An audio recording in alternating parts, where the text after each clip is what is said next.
Une mère, désespérée de trouver des réponses, installe une caméra cachée et découvre l'horrible vérité sur son mari ou une découverte qui allait déclencher un scandale qui résonnerait bien au-delà des murs silencieux de leur foyer. Mais avant que le monde ne s'exclame, avant que les gros titres ne hurlent, tout a commencé par un silence. Non pas celui, doux et apaisant, qui vous enveloppe de réconfort, mais un silence étouffant et oppressant, qui s'insinue dans l'âme comme un souffle glacé dans l'obscurité. Un silence qui ne se contente pas de persister, mais qui hurle là où personne n'ose regarder. Dans la pénombre de sa chambre rose, une fillette de 8 ans aux cheveux blonds clairsemés et aux yeux bleus délavés était assise au bord de son lit.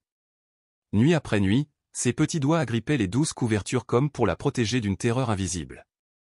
Les murs pastels de son sanctuaire, autrefois animés d'étoiles fluorescentes joyeuses, s'étaient transformés en témoins silencieux observateurs muets de sanglots étouffés, de pas lourds grinçants dans le couloir, de portes s'ouvrant sans bruit ni avertissement. Emma avait depuis longtemps cessé de réclamer sa veilleuse.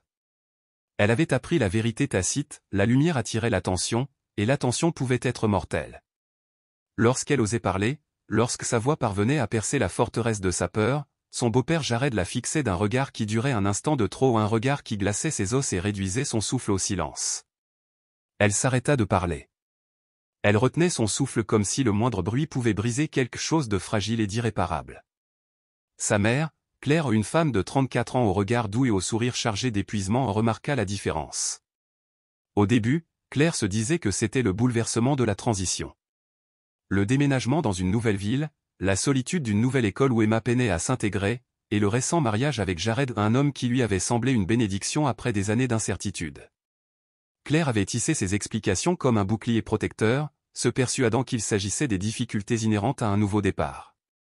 Mais au fond, elle savait. C'était autre chose. C'était dans la façon dont Emma reculait presque imperceptiblement chaque fois que Jared entrait dans la pièce, sa petite silhouette se rétrécissant comme si elle se préparait à un coup invisible. C'était dans la façon dont son regard s'assombrissait, son esprit s'éteignant comme si quelque chose de précieux s'éteignait silencieusement. « Mon cœur, ça va ?» demanda doucement Claire un soir, la gorge serrée par une terreur inexprimée. Emma hocha la tête trop vite, le regard rivé au sol, les lèvres pressées en une fine ligne effrayée. Un jour, Claire avait aperçu une légère ecchymose en forme de croissant autour du poignet délicat de sa fille. Jared, l'air calme et serein, l'avait balayé d'un rire léger, expliquant qu'Emma avait simplement glissé de la balançoire dans le jardin boueux. Les enfants, vous savez comment ils sont, ils tombent toujours, ils courent toujours, dit-il d'une voix légère, le tourbillon ambré du whisky dans son verre reflétant la douce lumière de la lampe. Claire s'accrochait à cette explication. Elle s'y accrochait comme à une bouée de sauvetage, comme si elle croyait pouvoir apaiser le doute grandissant en elle. Jared, après tout, était l'incarnation même de la réussite. À 42 ans, à la tête d'une société financière locale, il imposait le respect. Ses costumes sur mesure, son charme raffiné et son sourire désarmant faisaient de lui la coqueluche des événements caritatifs et des soirées mondaines. Elle l'avait rencontré lors d'un de ces galas, séduite par ses récits d'ascension en montagne et ses promesses murmurées de stabilité et de sécurité pour elle et Emma. Mais sous son apparence polie, de petites fissures commençaient à apparaître. Des nuits où il buvait plus que d'habitude, où son rire se transformait en quelque chose de cassant et de cruel. Des explosions de colère pour des incidents insignifiants, un verre renversé, une affaire qui a mal tourné. Et, pire encore, son obsession incessante pour la discipline d'Emma, comme s'il était déterminé à effacer sa lumière, à la transformer en quelque chose de méconnaissable. Claire, aveuglée par sa soif de renouveau, avait détourné le regard jusqu'à ce que son instinct la lui refuse. Cette petite voix intérieure, celle que connaissent les mères, celle qu'on ne peut faire taire, s'éleva. Elle ne voulait plus la lâcher. Un soir, alors qu'Emma touchait à peine à son dîner et se retirait dans sa chambre, son petit corps recroquevillé en boule tremblante sous ses couvertures, Claire la suivit. Elle s'agenouilla près de sa fille, écarta les cheveux humides de son front et déposa un baiser sur sa peau enflammée de peur. Emma remua, mais n'ouvrit pas les yeux. Elle resta immobile, comme si les garder fermés pouvaient, d'une manière ou d'une autre, tenir l'obscurité à distance. Claire se leva pour partir, le cœur lourd. Mais elle se figea. Dans le couloir, à moitié plongé dans l'ombre, Jared s'appuyait nonchalamment contre le mur. La faible lumière de son téléphone projetait des angles étranges sur son visage, son expression était indéchiffrable, distante, froide. « Elle doit apprendre à être plus forte », murmura-t-il, sa voix à peine plus qu'un murmure, chaque mot enveloppé de soie mais aiguisé comme une lame. À cet instant, Claire comprit. Et à partir de cet instant, le silence ne la retiendrait plus prisonnière. Puis, sans un mot de plus, il tourna les talons et disparut dans leur chambre, laissant derrière lui l'odeur aigre du whisky et le poids de menaces inexprimées. Claire resta figée, la peau irritée, le souffle court. Le sommeil ne vint pas cette nuit-là. Son esprit bouillonnait sans relâche, hanté par chaque instant où elle avait repoussé son instinct, chaque fois qu'elle avait fait taire la voix douce qui lui avait dit que quelque chose n'allait pas. À l'aube, après le départ de Jared pour le bureau, Claire se tenait seule dans la maison silencieuse, le cœur battant la chamade. Elle se força à entrer dans la chambre principale, chaque pas lui semblant trahir, mais elle ne pouvait s'arrêter. Elle parcourut la pièce à toute vitesse, soulevant le matelas, caressant les étagères du placard, ouvrant les tiroirs d'une main tremblante. L'air sentait légèrement la vieille lavande, mais sous cette odeur persistait quelque chose de plus sombre, le parfum persistant de la peur. Et puis, dans le dernier tiroir, celui des pyjamas sous une pile de coton doux soigneusement empilée, ses doigts effleurèrent quelque chose de rugueux. Elle en sortit une feuille froissée, arrachée au cahier d'écolier d'un enfant. Les lettres tremblantes, griffonnées au crayon gris pâle, lui coupèrent le souffle. « S'il te plaît, maman, ne le laisse plus entrer. Je t'en supplie. » Ses genoux cédèrent. Elle s'effondra sur le lit, les mains crispées sur les draps, les pressant contre sa poitrine comme pour calmer les tremblements qui la submergeaient. Sa respiration était haletante. Ce n'était pas un mauvais rêve. Ce n'était pas son imagination qui s'emballait. Quelque chose de réel, d'indicible, se passait juste sous son toit. Et elle avait besoin de preuves. Elle devait protéger son enfant. Ce soir-là, sans prévenir personne, Claire se rendit en voiture dans un magasin d'électronique faiblement éclairé en périphérie de la ville. La vendeuse leva à peine les yeux lorsqu'elle acheta 3 caméras cachées de la taille d'un bouton avec enregistrement haute définition. Elle ne dit pas un mot à Emma, elle ne pouvait pas risquer d'effrayer davantage sa fille. Et elle ne dit certainement rien à Jared. Elle ne pouvait pas se permettre d'éveiller ses soupçons. De retour à la maison, ses mains tremblaient tandis qu'elle installait les minuscules caméras. Elle en dissimula une discrètement derrière l'ours en peluche préféré de Jared, perché sur une étagère au-dessus du lit. Une autre fut encastrée dans le luminaire du couloir, positionnée pour capturer chaque pas vers la chambre d'Emma. La troisième, elle la plaça dans le coin du salon, scrutant sans ciller l'espace où Jared passait ses soirées à siroter du whisky, l'expression toujours glaciale. Et puis elle a attendu. Pendant des jours, les caméras ont filmé en silence. Jared se déplaçait dans la maison comme toujours, calme, posé, ordinaire en apparence. Il lisait le journal en peignoir, sirotait son verre et bordait Emma le soir avec un sourire qui ne lui parvenait jamais vraiment. Jusqu'à la nuit, tout s'est brisé. Claire avait dit à Jared qu'elle travaillait tard à l'hôpital, mais c'était un mensonge. Elle pointa tôt et s'assit dans sa voiture garée dans une rue sombre, les doigts glacés sur son téléphone, l'écran illuminé par les images en direct des caméras. Immobile, elle observait Emma, petite et fragile sous les couvertures, remuée dans son sommeil. Puis vint l'image silencieuse de Jared traversant le couloir. Ses pas étaient lents mais réfléchis, calculés. La caméra capta l'instant précis où sa main se referma sur la poignée. Pas un coup. Pas une hésitation. Il tourna simplement la poignée et entra. Le cœur de Claire cogna si fort contre ses côtes qu'elle crut qu'il allait éclater. Sur l'écran, Emma se redressa brusquement, le visage pâle, la voix tremblante. « S'il te plaît, pas ce soir. » Jared s'avança, sa silhouette imposante englobant la minuscule chambre dans l'objectif de la caméra. Claire haleta. La panique la submergea.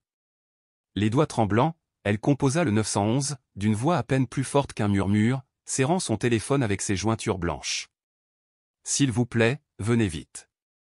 Ma fille est en danger. » Puis, soudain, Jared se figea. Il tourna la tête, d'un air vif et machinal, comme s'il percevait une présence invisible. Il ne vit pas la caméra, mais quelque chose en lui changea. Son expression se durcit, suspicion, calcul froid, menace. Sans un mot, il recula, ferma la porte et s'éloigna vers la cuisine. Claire n'attendit pas. Les pneus crissèrent tandis qu'elle fonçait vers chez elle, son cœur battant la chamade. 7 minutes plus tard, elle franchissait la porte d'entrée en criant le nom d'Emma d'une voix brisée par la peur.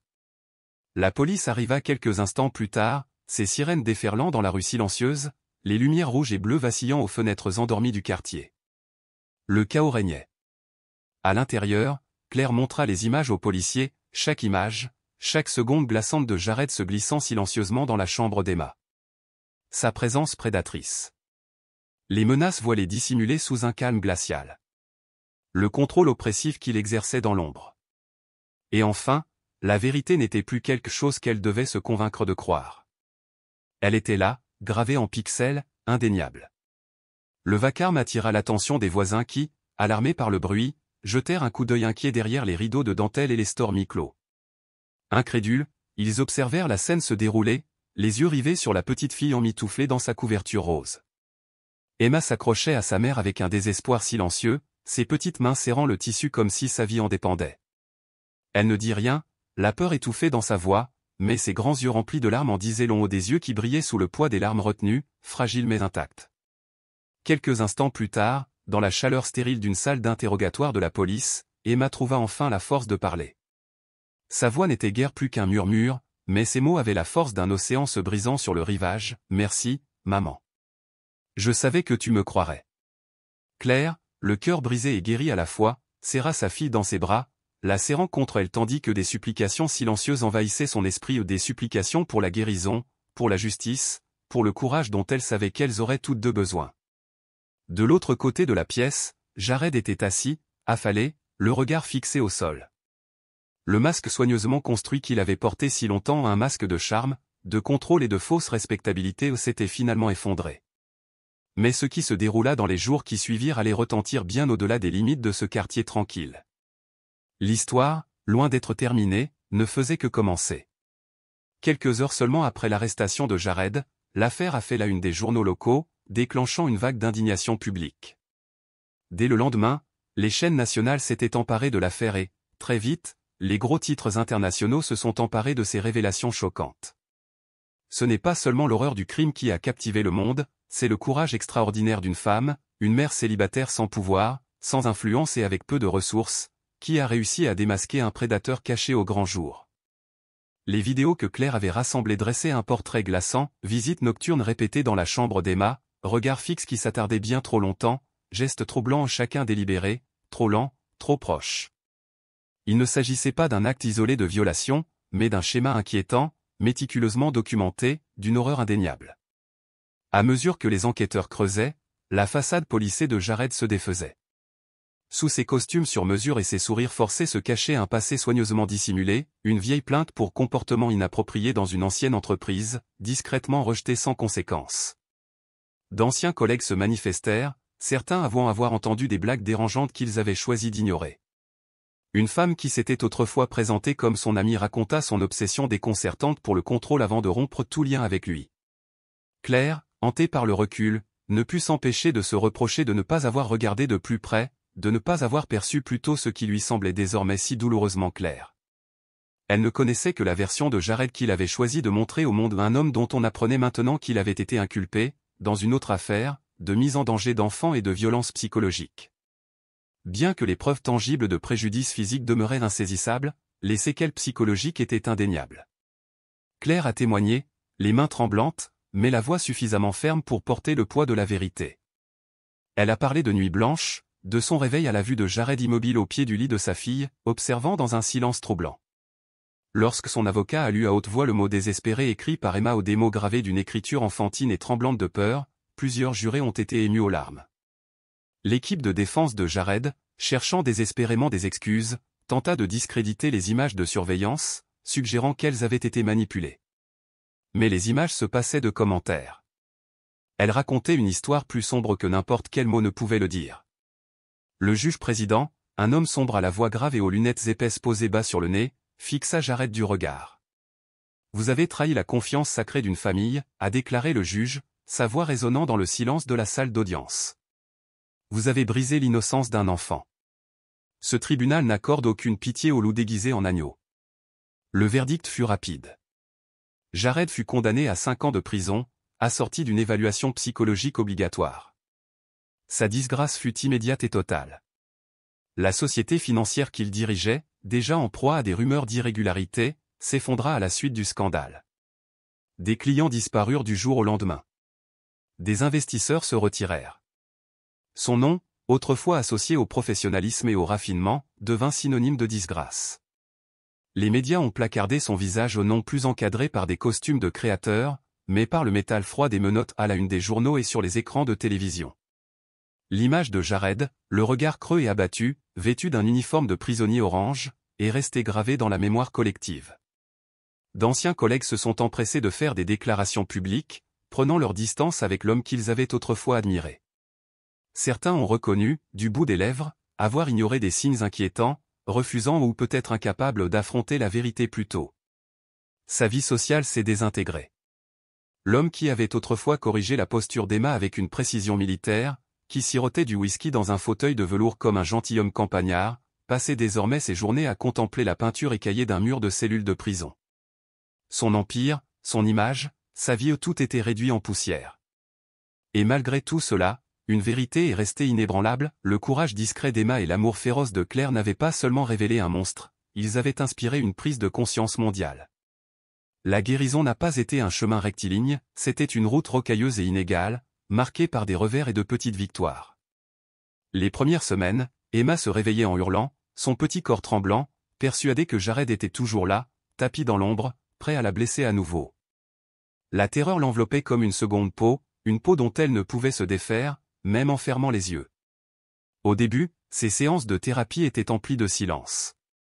Elle restait assise, figée, les yeux écarquillés rivés sur ses mains, incapable de formuler sa peur.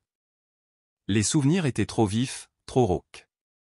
Mais sa thérapeute, une femme douce aux cheveux gris clairs et au regard impassible, lui proposa une autre voie. Elle plaça des crayons de couleur dans les mains d'Emma et lui apprit à exprimer ses émotions lorsque les mots refusaient de lui venir. Au début, les dessins d'Emma étaient sombres, des nuages menaçants, des portes ombragées, des pièces vides sans issue. Mais avec le temps, quelque chose a changé.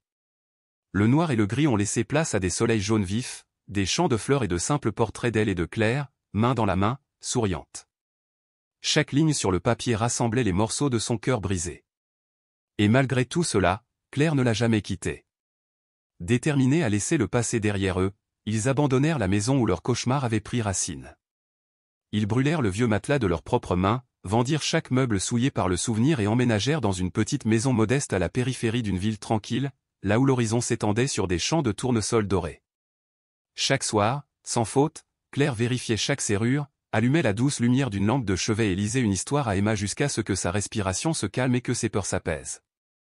Et tandis qu'Emma guérissait, Claire aussi. Elle se mit à écrire, consignant son histoire dans les pages d'un blog anonyme. Ses mots étaient simples, mais ils portaient le poids de la survie, fais confiance à ton instinct. Crois en tes enfants. À leur grande surprise, les mots ont fait des vagues à travers les continents. Des courriels ont afflué de mères, de pères, d'inconnus venus des quatre coins du monde. Une Brésilienne qui a installé des caméras cachées après avoir lu le récit de Claire. Un père en France qui a trouvé le courage de dénoncer un parent violent. Une famille d'accueil à Cantu qui a sauvé un enfant après avoir découvert le courage d'Emma. Leur douleur intime est devenue une étincelle, un catalyseur de changement dans des vies qu'ils ne connaîtraient jamais. Et Emma, malgré tout, a trouvé sa force tranquille. À seulement 9 ans, avec le soutien de son conseiller d'orientation, elle a créé quelque chose d'extraordinaire, la messagerie vocale, un projet simple où les enfants pouvaient écrire des lettres anonymes s'ils se sentaient effrayés, perdus ou en danger.